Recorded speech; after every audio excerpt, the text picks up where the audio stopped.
هي مناطق الاوسكلتيشن بكل بساطه. ردوا على اللاينات اللي حكينا عليها بدري نحن. اوكي، البلايز اللي حكينا عليها الميد كلافيكولار بلايز.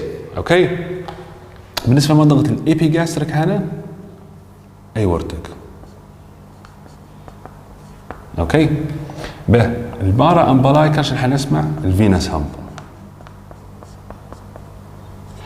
اوكي، جو للميد كلافيكولار لاين، عدي من الامبليكس لاترلي 1 انش اند هاف ابوف في المنطقه هذه. اوكي، يعني رسموه في الجهه الاخرى احسن، في المنطقه هذه، هذا في النص. هنا حتدير اوسكلتيشن من للرينال ارتري. انت تدور في البرود. اوكي، تدور في البرود في المناطق هذه.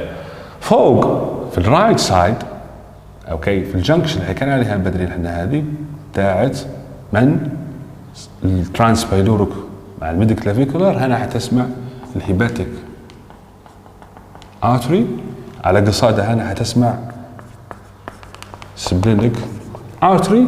اخيرا تنزل لوطه ما زلت على الميد كلافيكولار لاين. انت في تقاطع تاعها قبل التقاطع بتاعها مع الانجوينال ليجمنت في المنطقه هذه حتسمع من في المنطقتين حتسمع الايلياك،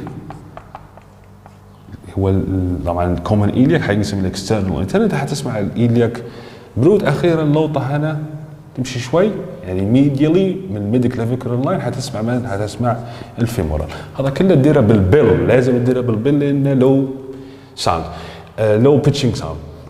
بالنسبه للباول ساوند طبعا شوف لو في بريستالس ولا حتشوف وين؟ حتشوف تبدا من الرايت الى توصل الى منطقه التقاء الايليوم بالسيكا.